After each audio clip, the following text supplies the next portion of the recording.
तो सभी विरह प्रेमियों को प्रताप गढ़िया विरह स्वागत करता है। और आइए आज आपको नैया के सेनूर का तीसरा भाग आप लोगों को सुनाते हैं और दिखाते हैं। आप लोग वीडियो को ज़्यादा से ज़्यादा लाइक और सब्सक्राइब कीजिएगा। और दहेज प्रथा के ऊपर एक बहुत बढ़िया वीडियो है और इसका आखिरी भाग जो है आप लोग देखिए और अपना प्यार दुला देखिए। हर हर। पूरा घर बैठ के खाना खा रहा है, वो देख रही है, बंधी है। घरे वाले बैठ के सब कराती भोजनवा, घरे वाले बैठ के सब कराती भोजनवा, घरे वाले बैठ के सब कराती भोजनवा। टुकुर टुकुर ताके सुमन लाल चतब मनवा, टुकुर टुकुर ताके सुमन लाल चतब मनवा, टुकुर टुकुर ताके सुमन लाल चतब मनवा। सीमा बोलत है खाना चाहिए, रोटी लेबे, रोटी लेबे, मुँह खोल, मुँह खोल। अरे सीमा, एक दिन तुम भी ससुराल जाओगी। हाँ हाँ हाँ हाँ, कहा ये बात है, कहा फिर आज रात को ये प्लान बना डालो, आज रात को ये प्लान बना डालो कि इसको मार डालना जाए किसी तरीके से। शाम हुई, मारने का प्लान बन गया। सीमा जाके हाथ पांव खोल के कहते अरे ए मोरी भौजी, अरे ए मोरी भौजी। हाँ, अरे सीमा तू बोली बोलत हो, बोली बोलत हमके, कह चलो तो के नैहर पहुंचा दे। नैहर का नाम सुन के मनवा हरसाई गईले, जियरा में पैदा भा फिर शो।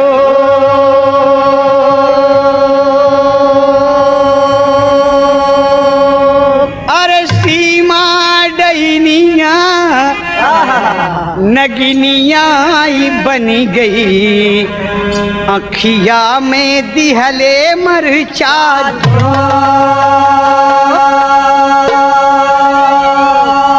अरे ले ले ले ले ले ले ले ले नैहर पहुंच। तड़प के बिटिया गिर गई। इतनी पीड़ा कि शायद कोई बहुत बड़ा गुनाह करता तो इतनी बड़ी पीड़ा उससे न मिलती।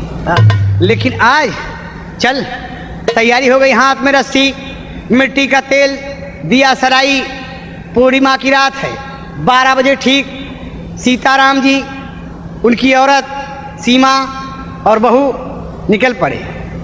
और देखें बाबूजी चले जा रहे हैं जैसे, तो गांव का एक बुढ़ा रात में लघुशंका करने के लिए उठा है।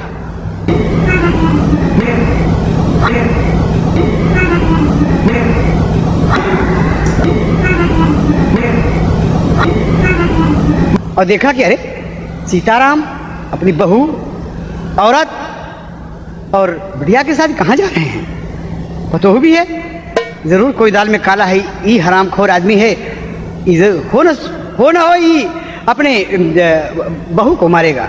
तब तक वो अपने लड़कन से आके बताए कि बचवा ये बैजनाथ का बताओ। दौड़ के लड़का बैजनाथ से बताया कि बैजनाथ भैया, हाँ सारी बात बता दे। बैजनाथ उसी वक्त अपनी मोटरसाइकिल स्टार्ट किया और थाने पहुंचा।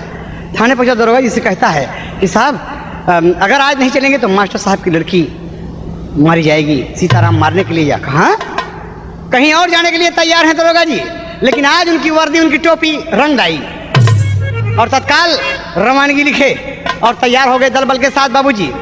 और यहाँ ले आकर गांव से 1.5 किलोमीटर की दूरी पर, गांव से 1.5 किलोमीटर की दूरी पर एक महुआ का पेड़ है, बड़ा सा कुआं है, ऊंची सी खाई है, उसी पेड़ में बांध दिए। सीमा कहती है भौजी नैहरे तो के पहुंचाओ थी। बहुत अच्छा है, बहुत अच्छा है दीदी, बहुत अच्छा है, भगवान आपके सुखी रखे। भगवान आप सबके सुखी रखे। बांधी गई है बाबूजी और मिट्टी का तेल उसके सर पे डाल दिया गया है। लड़की क्या करे, कहती क्या है बाबूजी। देखें आप, लड़की भगवान को मना ही रही है। तब तक सीमा दिया सलाई का प्रयोग करना चाहती है, रोक दिए कि अरे इतनी जल्दी से मार डबे के ये नीलवा के पास खबर भेजत रही रे। भीगी हुई है तेल से, एकदम एकदम भीगी है। इतनी खूबसूरत लड़की, कितना अरमान लेकर लड़कियां ससुराल जाती हैं। लेकिन ये भी दिन देखिए कि बंधी है, भीगी है। खासीमा, मुझे जल्दी से विदा करो दीदी, मुझे विदा करो दीदी। हरामखोर, अब भी तू बोलती है। और नीचे से दिया सराई बैठ कर लगा ही दिया बाबूजी, लगा दिया तो आग धू धू धू धू करने लगी। और देखिए इत्तेफाक की बात कि उसी दिन कुछ डाकू लोग डकैती करने के लिए ठीक उसी कस्बे में, दीवानगंज कस्बे में डकैती डालने के लिए बाबूजी वहाँ पर बैठे हुए हैं। कोई एक साथी उनका नहीं आया है जिसके पास असलहा है, वो नहीं आया है। उसका वेट हो रहा है, इंतज़ार हो रहा है। तब तक टोली के कुछ लोग देखे, सरदार से कहे कि सरदार जी, ये बाग में पेड़ के पास आग कैसे जल रही है?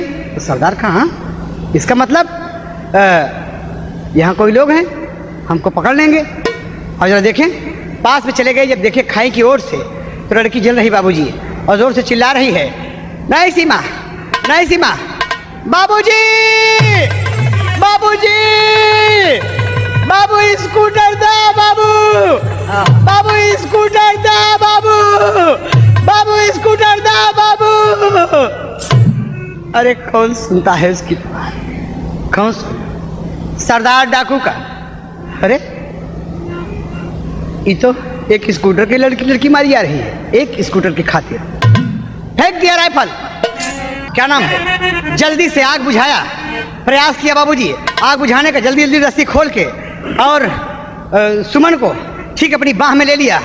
लड़की जल गई है बाबूजी, और यही कह रही है, बाबूजी स्कूटर दे, बाबूजी स्कूटर दे, बाबू स्कूटर दे, बाबू, बाबू स्कूटर दे, बाबू, बाबू स्कूटर दे, बाबू, बाबू स्कूटर दे, बाबू, बाबू स्कूटर दे, बाबू। गर्दन छूट गई लड़की की, गर्दन छूट गई। डाकू का सरदार सुमन को लौटा दिया। क्या नाम है बे? क्या हाल? हाथ में राइफल लिया, नाम बताओ। कहा दरोगा बाबू, काम दरोगा नहीं है बे, बोल क्या नाम है? कहा सेठ सीताराम सेठ दीवानगंज। कहो, अरे तुम सीताराम सेठ हो, इतने बड़े आदमी? अरे साले, तुम्हारे यहाँ लाखों रुपए का डेली आदान प्रदान होता है, तुम एक स्कूटर के लिए अपनी बहू को मार रहे हो। बार बार ये बिटिया कह रही है कि बाबू स्कूटर दे, बाबू स्कूटर दे। अरे हरामखोर, साले, मैं तुमको देखना नहीं चाहता यहाँ से।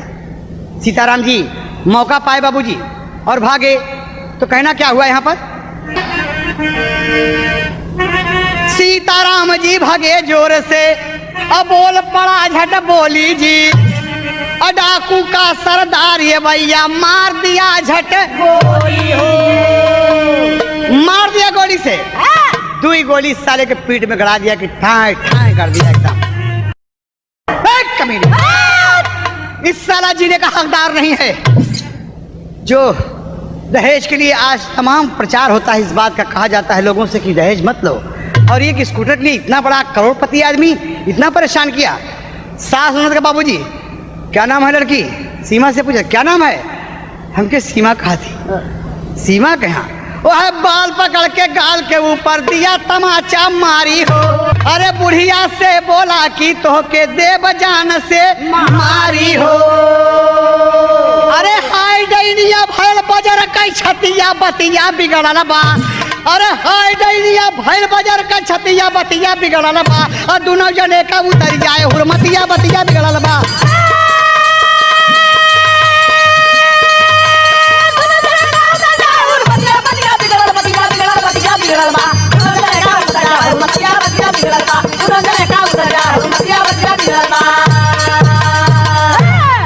गौर करने की बात है। बस अपने साथियों से कहता है कि अरे यार प्रबंध करो, इस बिटिया को किसी डॉक्टर को दिखाएं। प्रबंध कर रहे हैं, तब तक दरोगा जी गांव में पहुंच चुके हैं। और गोली की जब आवाज़ सुना बैजनाथ दरोगा जी के साथ है।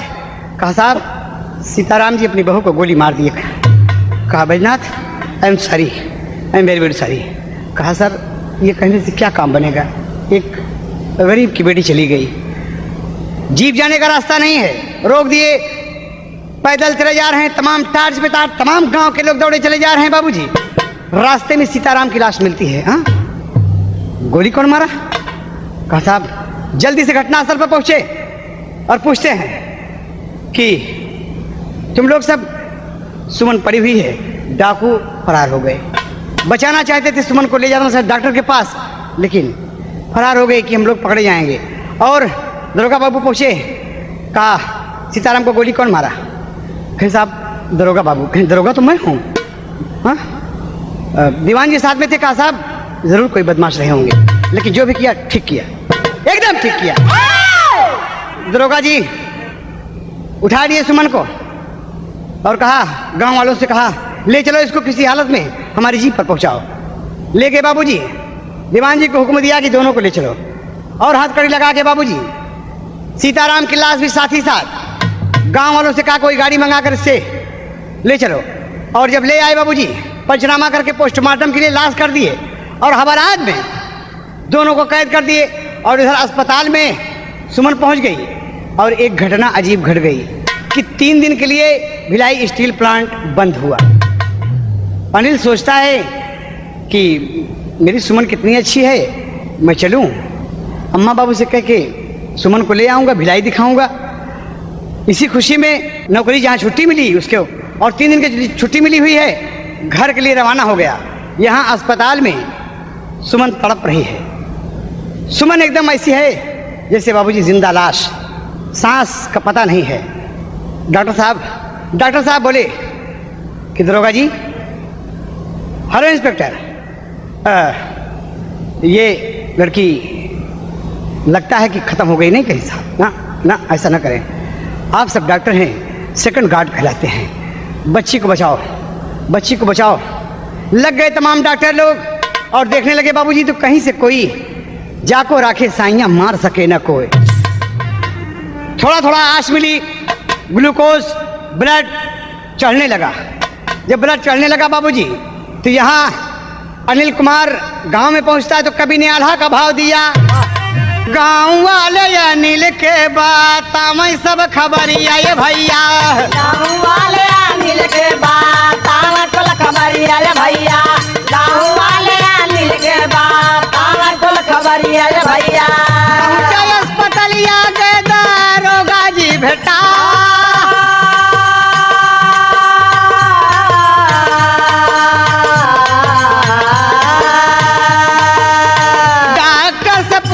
अपने रानी के हवालिया ये भैया, डॉक्टर से पूछे अपने रानी के हवालिया रे भैया, डॉक्टर से पूछे अपने रानी के हवालिया रे भैया। डॉक्टर बाबू बबुआ दिहल नहिया,